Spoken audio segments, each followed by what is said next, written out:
Hello, fellow planters. Today I bought this pinguicula, also known as butterwort, from a local nursery, and it's so beautiful. This thing is probably about 10 or 11 inches tall, and it has interesting flowers compared to other butterworts. If you notice here, it has like a prominence that extends from underneath backwards on both of these flowers. There's a fresh flower coming up. As you can see, it's not in the best condition, but they only had 3 in stock. And this local nursery actually gets it from some people that I bought carnivorous plants from at the farmer's market. But I'm going to take away the label and remove any adhesive I can, because I'm going to be using the pot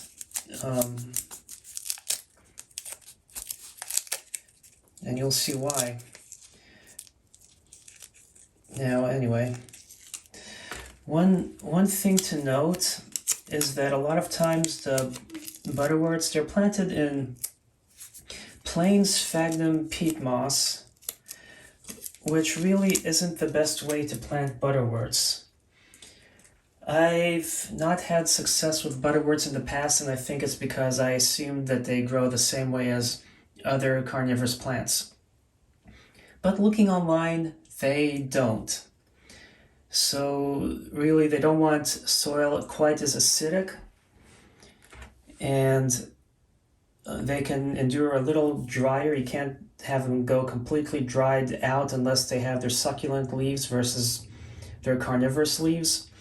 So anyway, I got this container from Hobby Lobby last week, and I tested it out, and look, it's the perfect size for planting the butterwort in.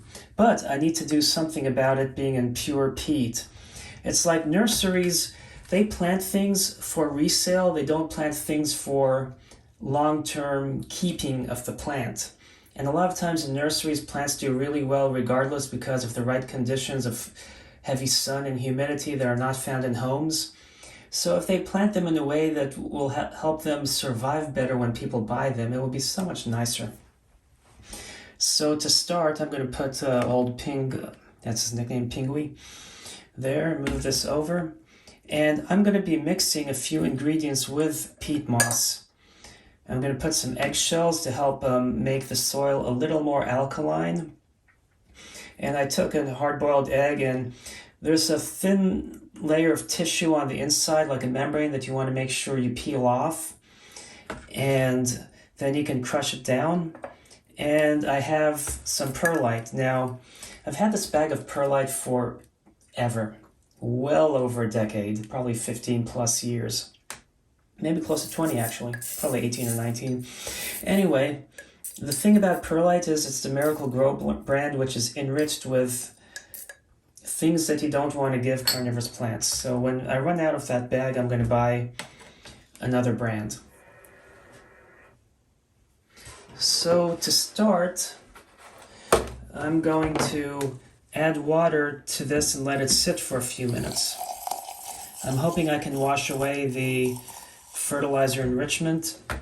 So anyway, I'm going to let this sit and then drain it out and test the water and see how much solids are in there.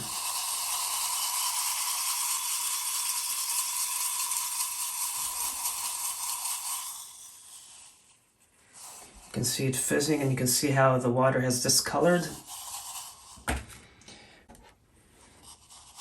Okay, so I'm going to be pouring this slowly. I'll be using this water because it's fertilized. Oh man, that's now pee, don't I? I'll be using this water, which is now stored, has fertilizer, to water plants with that don't need to eat insects for their nutrients.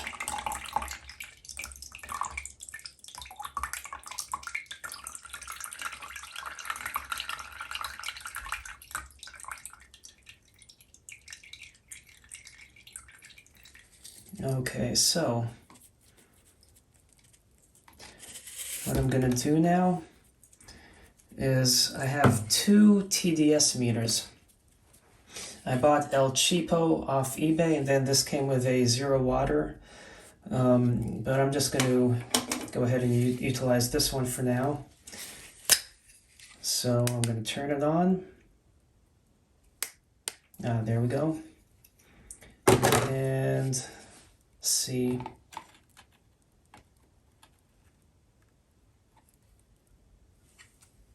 Whoops. Let me show you guys. It was saying 4, now it's saying 5 parts per million. So it actually is very, very low in TDS, but I don't want all this gunk in there that could possibly affect the butterwort. So I'm going to give it a second rinse.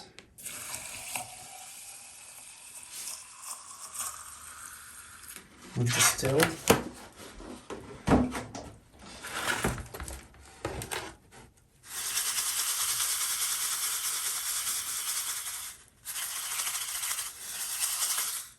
Oops.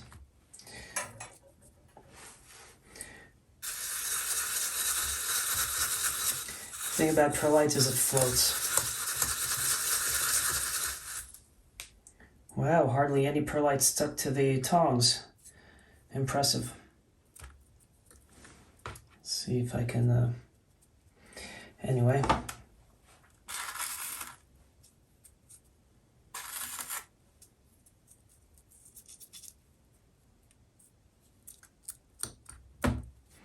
And let's pour this out. I'm going to basically use the same container. If this has less TDS now than that, the number should still be a little lower. It's pouring out nicely, isn't it? Although I am losing some perlite.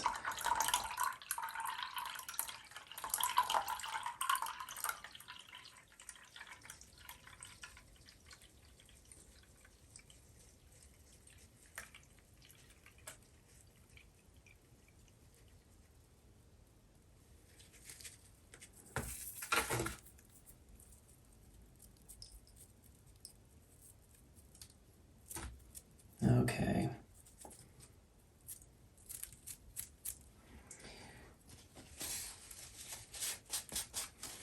So now let's assess, no, it turned off.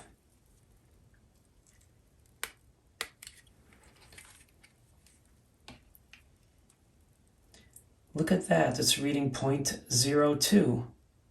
So by rinsing it a second time, I diluted what was in there earlier, which means it's good and clean.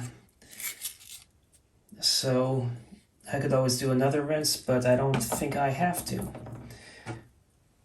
But I could always take some of this floating perlite and put it in there, but I'm not going to worry about it.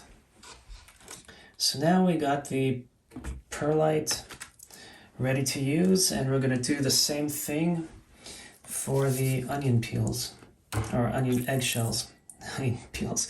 I just want to make sure there's no gunk on them, you know.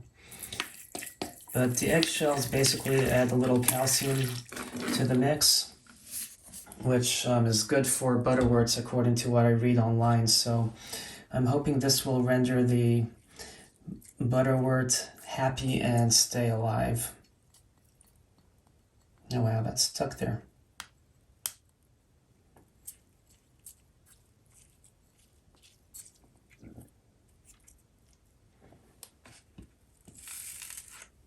And, you know, why waste? Oops. So now I drain.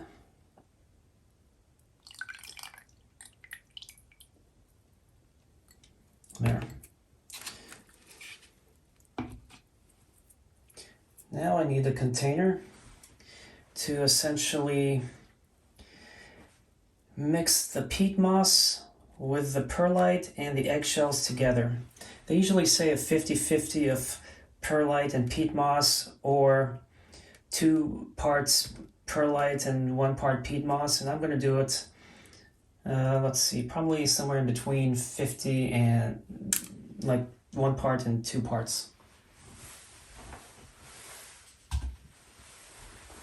So I have this container, and for my peat moss, I can reuse the peat moss that I was trying to grow nepenthes in, then they never sprouted after a year.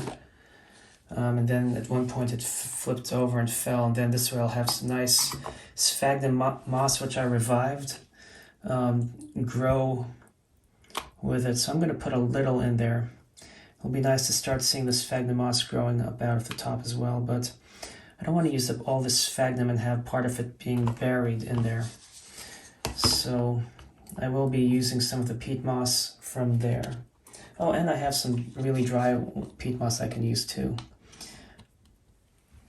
I do need to go buy another bag. I don't have that much left anymore.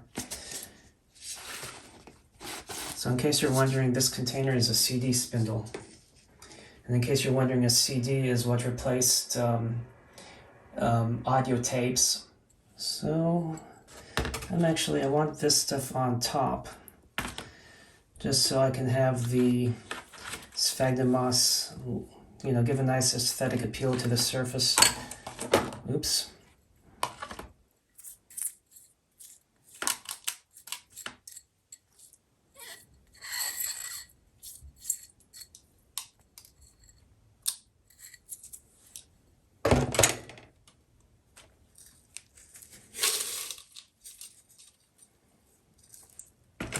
Okay. I have some peat moss that's really dry, but it's a good opportunity to use it, although it's hard to work with when it's that dry.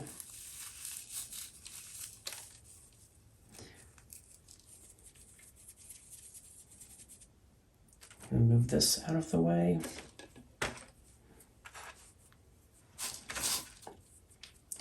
And there's one thing I forgot to do.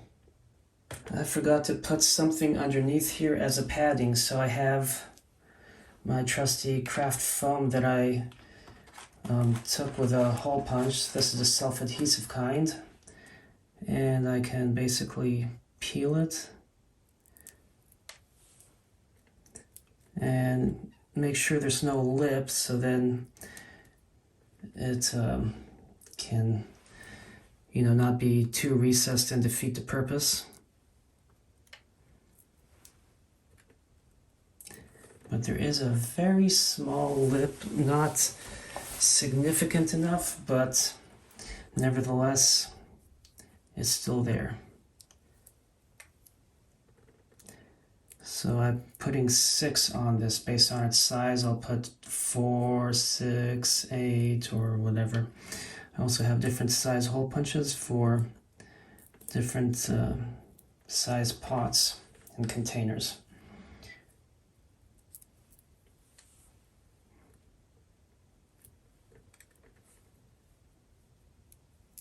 I feel like that one's sticking out too far.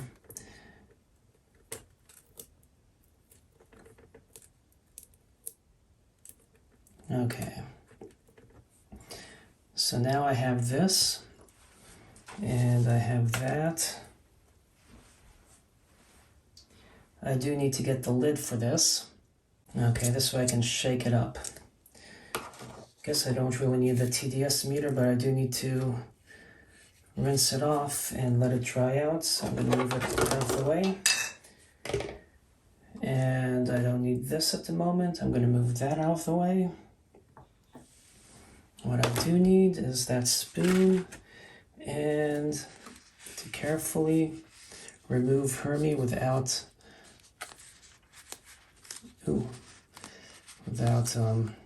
damaging him. One thing about butterworts is they're shallow rooted, so they don't really need a pot, or they can, you see there's no roots, they're pretty shallow. Anyway. Okay, I'm going to leave this there for now. Stay. Boy, do I have a mess. And I guess I have to mix this with a spoon. I wanted to put the lid on and shake it, but it's not going to do well that way, is it? I could always turn this to do a good mixing Yeah, I do need a bigger container.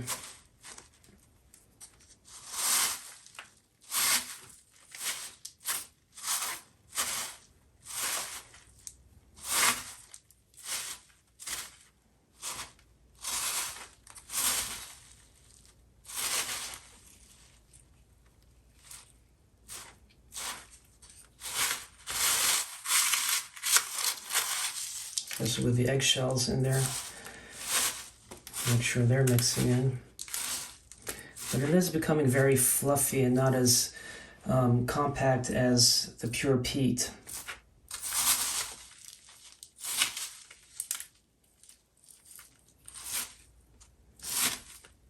But as you can see, most of it's still under there. So I will try to do a little bit of shaking with the lid, even though there isn't much room to shake it in. I just have to do it longer.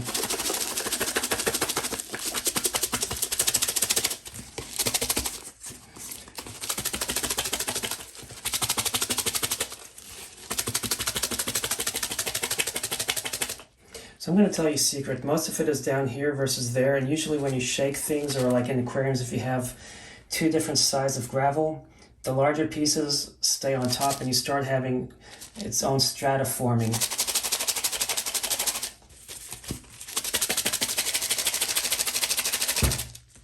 So I'm still trying to get this mixed evenly.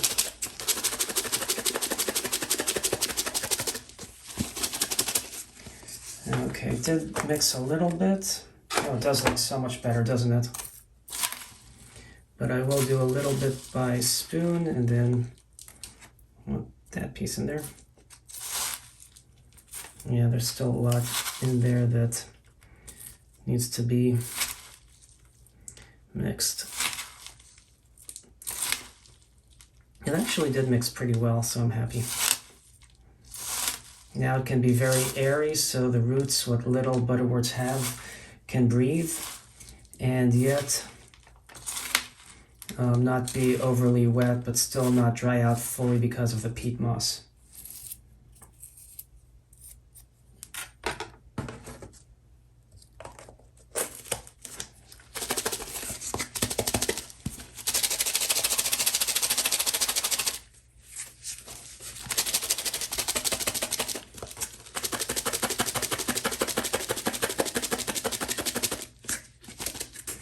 Okay, look at that. That should suffice. It's very nice and airy. Now, I'm going to be using a wick. And if you're wondering about how long should a wick be, as a general rule, about twice the length of a container, give or take. That's a very general rule. So I'm going to stick the wick through one hole. And for a wick, any thread should do. Basically, water gets absorbed and water molecules stick together. So they'll just go, as it evaporates at the top, they'll just keep riding up the wick to the top to keep it moist. Now you can always pull this up a little bit. And one thing you can do is, if that's the middle, to keep it up is, no, I'm not going to do that. I was going to tie a knot. Anyway, now I have to do this jig again. I could always run a zip tie to, yeah, I might do that. Let me show you what I'm going to do. So I have this in here, and I want this to stay up. I could always put stuff below, but you never know if things settle. So I'll take a zip tie, stick it in here, run it up the other side. Okay, move the wick there so it's not on the inside of the zip. And essentially I'm going to run it through like that.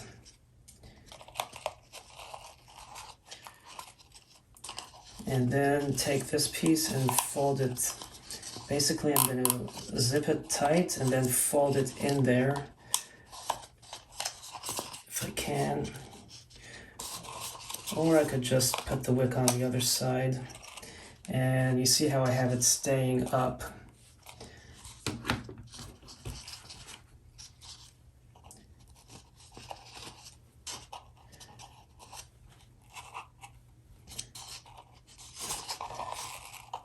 Just trying to play around with it.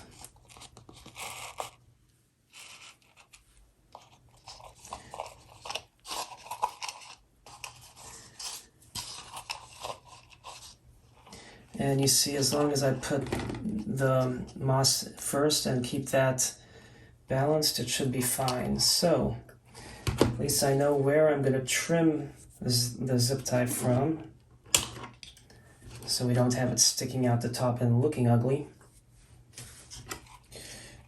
Okay, I'm going to set this in the cup. I say cup versus, and you know what? This wick is already really long, that it does want to stay up there, but anyway, this is just an extra guarantee. Now, one thing I could do is all this spillage, I could start by putting that in there.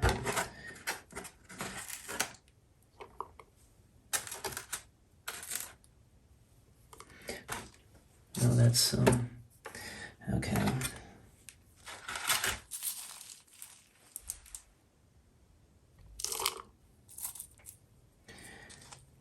Let me clean the spots where I can work on this better with.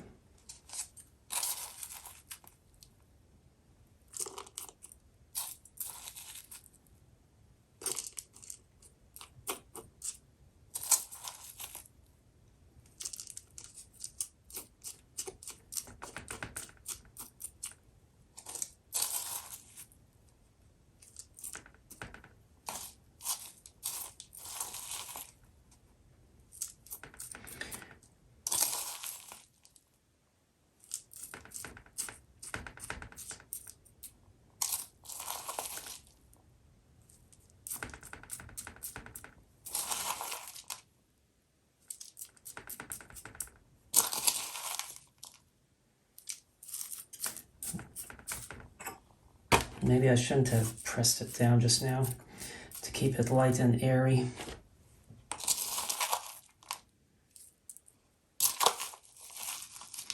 I'm glad this pot was the perfect size for this candle type glass cup that I bought.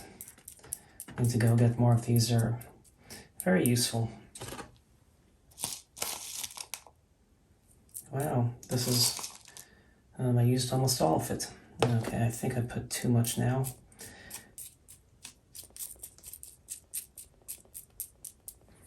Okay, whoops. Shake that off. Oh, it did have, oh, that's like the, basically the plug that they had it to propagate.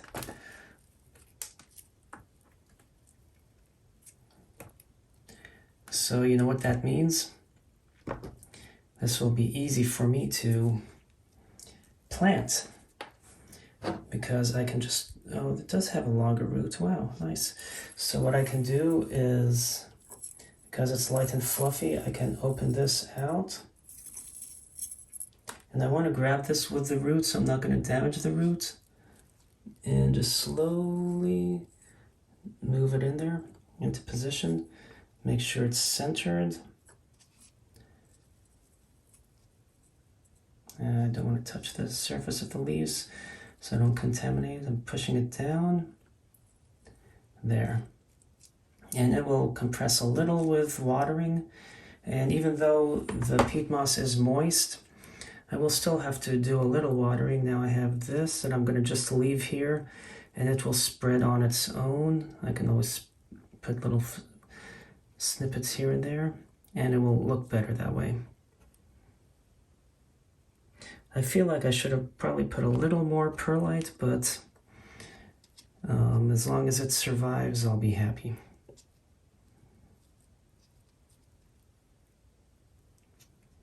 So hopefully this peat moss, the live sphagnum on top will proliferate and do well.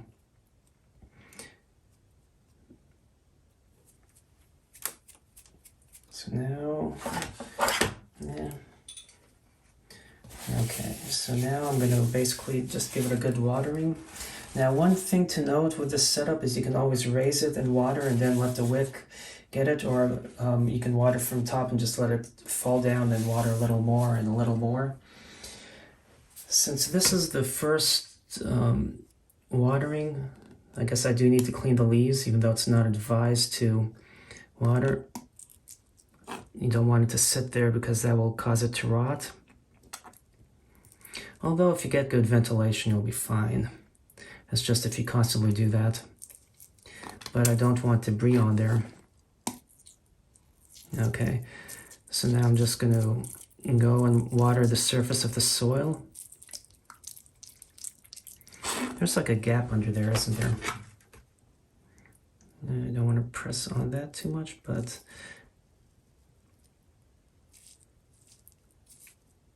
okay. You can always take well, let me take some of the media and just tuck it in there quickly.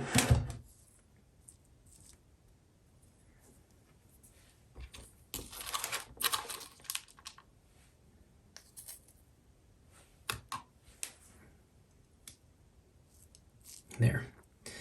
Okay.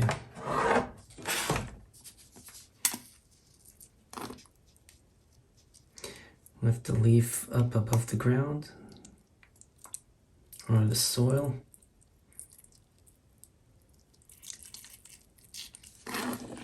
Is any of it going under there? Nope, not yet. But I'm just going to do it the first time. Make sure it starts to drip down, because I want to make sure this is going to, settle, so it doesn't have all these like dry spots underneath. And it might be a little faster pouring water directly. Oh, it is starting to come down the bottom. I just noticed that. So the peat moss will discolor the water, but it's fine because that will actually help hinder the growth of like algae and stuff in there. At least that's my postulation. So far I haven't had much algae growth, so it seems to be the case.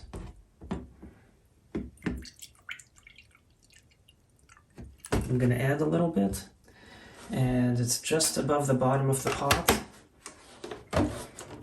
So I like how this sits in really tight, and you can like almost carry it from that. But that's all you need to do. You see, when I have it level, it's just below the pot.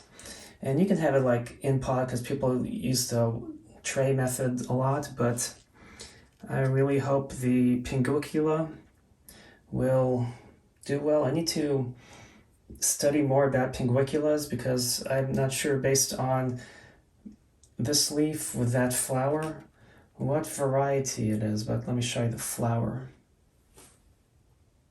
Ain't she a beaut?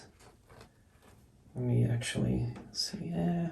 Anyway, I hope you guys enjoyed this video, found it informative, inspiring.